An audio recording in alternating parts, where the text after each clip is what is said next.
everyone, to the Catalanotto Cast. My name is Peter Klein. Thank you very much for tuning in today, rejuvenated after a trip to Mexico, and happy to talk some Blue Jays baseball with you guys today. Coming up on the show, we're going to be talking about the new approach to the lineup for the Blue Jays and what we can expect from that lineup. A couple players who look like they might be fitting in really well with this team. The latest on the starting rotation, Joey Votto, and a whole lot more. But we begin today looking at how the Blue Jays will be beginning their regular season, and that is with José Berrios as their number one starter. And this one, there's a number of different ways to look at it. First of all, I'm just excited for him. And I understand, opening day starter, it's opening day. It's one day. It's whatever. But considering what this guy has gone through to get to this point, considering how bad it was a couple of seasons ago, and then how concerned everyone was coming into spring training last season.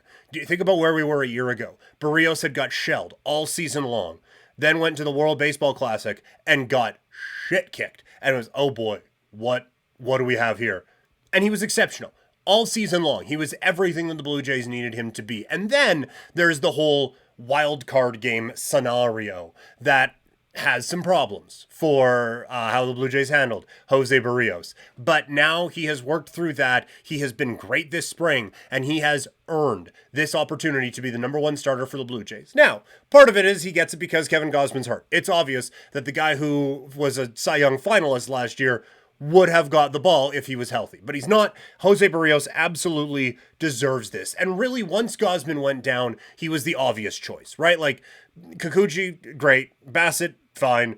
Francis and White, maybe. Manoah is hurt. So this one, Berrios is the one who kind of stands out. And what a luxury it is where, José Berrios, to steal a turn of phrase from the Men in Blazers podcast, the Yankees would bite their arm off for a José Berrios following off on a Garrett Cole injury, the way that Berrios is doing with Kevin Gausman right now.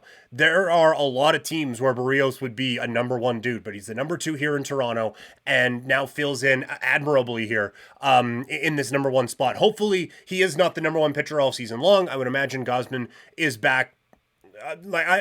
Maybe a turn through the rotation, maybe two, and then he is back. But this was the obvious choice. But the rotation drama coming into training camp or spring training here has kind of gone away, right? It's all sorted itself out. We wanted to see what Manoah was going to look like. Well, he's looked hurt. And so he's not going to be ready to start the season. So now that one, I think, pretty clearly goes to Bowden Francis. And then Mitch White, who has not been overly impressive this spring, just kind of gets the fifth starter spot by default with Kevin Gausman going down. And the Blue Jays are starting the year. I believe it's Tampa Bay and Houston. So domes. So they are... there's no days off for the Blue Jays in the first little bit. They have to roll with five starters. So there isn't even an opportunity to skip any of the guys. So right now, the rotation feels very set. And this is kind of the point where after this, you start to get very concerned about who's coming in from a Blue Jay standpoint. And I feel fine with Bowden Francis. We did the breakout candidates a couple of weeks ago, and he was one of them. I think that there is another level that this guy can find. So we are totally on the Catalanotto Cast. We are fine with Bowden Francis getting this opportunity as the number 5 starter. It's the Mitch White part of it that is so frustrating because you can see the stuff is there. His fastball is 96, 98 a bit this spring. He is bringing it. And I understand it's spring training and all of this, the whole show today. The whole caveat of don't want to overreact to spring stats and spring showings and whatever, right? But boy, he's missing his spot a lot.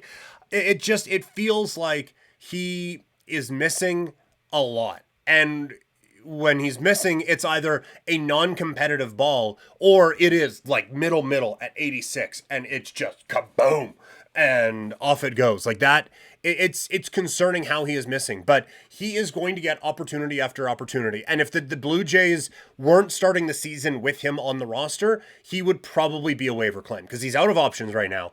I do think another team would claim him because he can throw 98 and can give you 5 to 6 innings. Like that's a very tantalizing skill set to have. It's just the rest of it that has been a bit of a problem.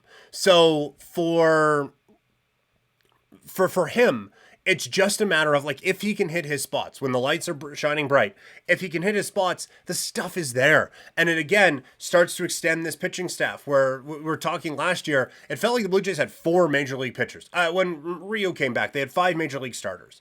This year, it feels like it's about 7, maybe 8, depending on what Manoah can actually be. That is a whole lot better, and you feel a whole lot better about it coming into this season. But we are at that point now where anything else goes wrong, and you're hoping for rain. But right now, what was a strength of the Blue Jays last season does look like it is probably going to be pretty strong again this year. The offensive part of it is the part that everyone has been focused on the entire offseason. I still don't think the Blue Jays did enough to address it. And now into spring training, it has been like, this offense needs to be better. And the thing that gives me hope that it might actually be is the approach at the plate feels so much more mature this year than it did last year. And again, it is spring, and a lot of these results that we're seeing are major league hitters getting good contact off of AAA and AA pitchers. So yes, I understand that what the Blue Jays are seeing against Baltimore on a Tuesday in Clearwater or wherever is not going to be the same as when they break camp and face the Rays in a couple of weeks' time. But one thing that has been really nice to see is that this is a team that has a real good approach at the plate. And that was not the case last year. The Blue Jays have good hitters.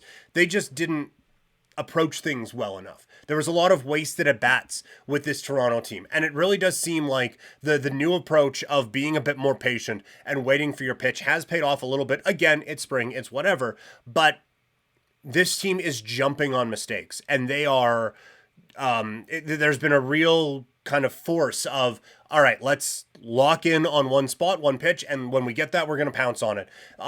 There's still some bad swing decisions for sure, and it's baseball, right? Like you have a tenth of a tenth of a tenth of a tenth of a tenth of a second to decide whether you're going to swing or not. But it does seem like this approach is paying off quite a bit for this team, and it feels like they are buying into it really well and have been effective with it in the spring. Again, it's the spring, but I do think that this is the way you should approach things at the plate at the big league level. Another thing that has really stood out to me here in the last little bit has been the play of Dalton Varsho, and I didn't really mention him as a breakout candidate a couple of weeks ago, but he is playing like he could be right now. The swing looks better this year. It feels like there's a bit more explosion to it.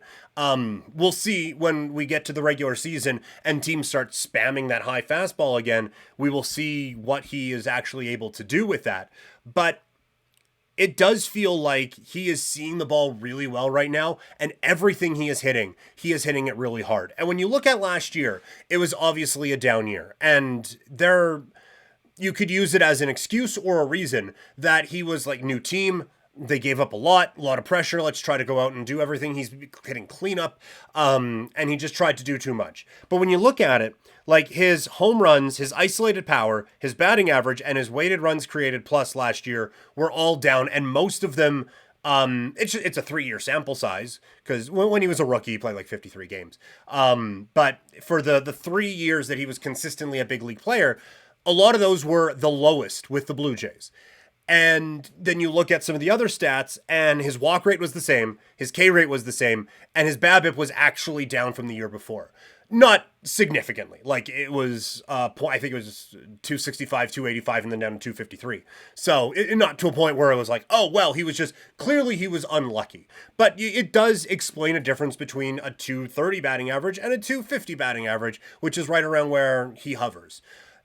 I do think that there is I don't want to say a breakout, but I do think there's an improvement coming with Varsho this year. Like I said before, I think he is someone who will really benefit from this improved approach to the plate, laying off those high fastballs. He needs to do the old FP Santangelo thing. That's 2 generations from now. But he would always get up there and put his batting helmet down like way over his eyes, and he wouldn't even be able to see that high pitch. A bit exaggerated, but worked for him. He was a fine hitter. But I do think that there is a little bit more for Varsho. And like not every stat points toward it. His hard hit percentage was down last season. The line drives were the same, so that's good, I think. Like, it just, there wasn't anything that seemed to suggest that, oh no, this is the new norm for him. I do think that there is going to be a bit of a bounce back. He's not going to hit 285 with 30 home runs or anything like that. But if he can be 250 and hover around 20, that is an improvement from 220 and 10 last season. So I think, again, with this new approach and with just things working out a little bit better for him in ways that they normally have in his career, I do think that we're going to see a different Dalton Varsho this year, and that helps this lineup out immensely. Probably have gone too long without talking about the big news of the last couple of weeks. Last week we did the top 10 Blue Jays of all time and the all-time Blue Jays starting lineup, so didn't get to touch on the Joey Votto news. It's just cool to see him in a Blue Jays uniform, and we only got him for basically one swing, but it's been great to see him as a Blue Jay and really embrace this role. Like, no, I'm a minor leaguer, sign that contract, so I'm riding the bus, hanging out with the minor leaguers. This is my thing. And it sucks that he got the ankle injury just stepping into the dugout. I do think we see him in a Blue Jays uniform. I don't know if that is necessarily going to be at the end of the month here when the team breaks camp. Just this injury, I think, sets things back a little bit. But I would suggest before May 1st, we see him as a Blue Jay. Swig of water for the working man. I do think at some point, sorry about that. I do think at some point, in the first month of the season, he gets the call. And whether it is because of an injury, it would probably specifically have to be an injury to Vogelbach, or Vogelbach's hitting 158 with 2 home runs or no home runs, I guess. And it's not working and you just get rid of him. But I know that, like they talked about it on At the Letters, that would actually be a bit more expensive for a Blue Jays team that does feel like they're right at the ceiling of their budget. But I think that Votto fills in that spot well. He is still a very cliche but professional hitter, and I think a valuable lefty bat off of the bench as the season goes on. So I would be surprised if we don't see Joey Votto. Just not right away. As the spring is winding down, we talked about some spring training battles coming into the season. One feels like it's kind of getting there, and that's Ernie Clement feels like he's going to make this team. You hear a lot of Blue Jays reporters talking about how glowingly the team talks about him, and he is out of options, and it does sound like there would be a team that would claim him. Like, he'd be the starter on Oakland this year, and probably a couple of other teams. Like, he might make the Tigers as like a starter. And I was not impressed with him last season, but it does seem like there have been improvements again at the plate, again at spring. But it does seem like the swing has improved and just kind of tightened up a little bit. Defensively, he has been quite good, and you feel comfortable with him at a number of different positions. Just the more this goes on, the more I really believe, pause for dramatic effect, that Santiago Espinal is not on the Blue Jays by the end of spring training. If it is a late trade, if it's just DFA'd or whatever, he has not hit the ball well at all this spring. He has fielded it fine. But aside from that real burst at the start of the season a couple of years ago where he made an all-star team, it just hasn't been there. And now, positionally, he can play third, he can play short, but Clement can play the outfield along with all the other infield positions. Schneider can play the outfield along with all the other outfield positions. Both of them are faster than he is. And so it feels like none of the boxes that you're going down check for Santiago Espinal over a Schneider or over a Clement. So I I feel like there's a move there for Toronto to either trade it for a bit of starting pitching depth or some outfield depth or something. But I would be surprised at this point if Ernie Clement wasn't on the team and if Santiago Espinal was on the team when they break camp here in a couple of weeks. As we get closer to the season, going to be doing a few more season preview type things. Today we're looking at the lineup. The top four is strong, right? Like Springer was good last year and is hitting the ball really well this spring. Feels like he's kind of rounding into form. Bo is Bo. I am one of the people who believe that Vlad Guerrero Jr. is ready for a breakout in the upcoming season. And then Justin Turner, like, RBI guy is a phrase from 30 years ago, but he just feels like that. His approach, again, that's been the name of the show so far, but his approach to the plate has been excellent throughout his entire career. Like he knows what to do in situations with runners on, with nobody on, with two out, in different counts. He gets hitting. And so I think having that kind of mature approach to the plate is really going to help this team. Sorry, I didn't do this yesterday because I was having a bit of a sickness thing, and that appears to be continuing today. But I just feel like he is going to be such a strong presence behind those guys. Like, it feels like there's going to be a couple of innings where first two guys get on or whatever, and then Turner's able to drive them home. And that was not something, aside from Belt for a bit last year, but that just wasn't something that you felt comfortable with this Blue Jays team from a year ago. So I do think that Turner, while it's underwhelming that he's the biggest addition of the offseason, is actually going to be really great with what they need. Like, just guys who can drive in those runs that they weren't driving in a year ago. And I understand RBI is a debated stat among some, but the Blue Jays, quite frankly, didn't score enough runs last year, and this guy drives them in. So, makes sense to me, right?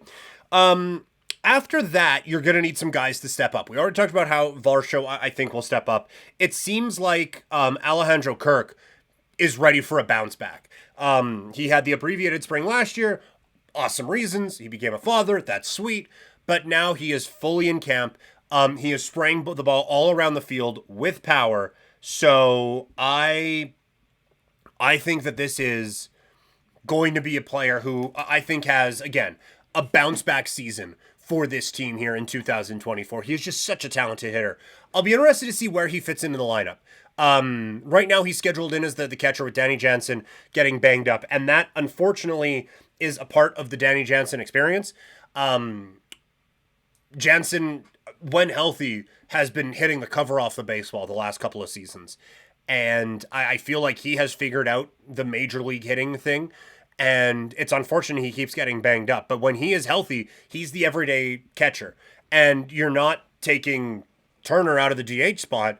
So I'm interested to see where Kirk kind of fits in all of this season. He'll definitely get his plate appearances for sure, but interested to see where he fits in. Kiermaier was excellent and did everything you wanted from a number 9 hitter. He's up in the 7 hole this year, probably ahead of IKF, and then Biggio, Schneider, Clement, whoever. Maybe Espinal. So I think there might be a touch more responsibility for him this year, and I think he'll be fine in that. And then at the bottom, Biggio is just an on-base machine. I am so excited to see what he can get in consistent playing time, and IKF will just see what they get. So that's just a quick overview of what we have with the Blue Jays lineup this year.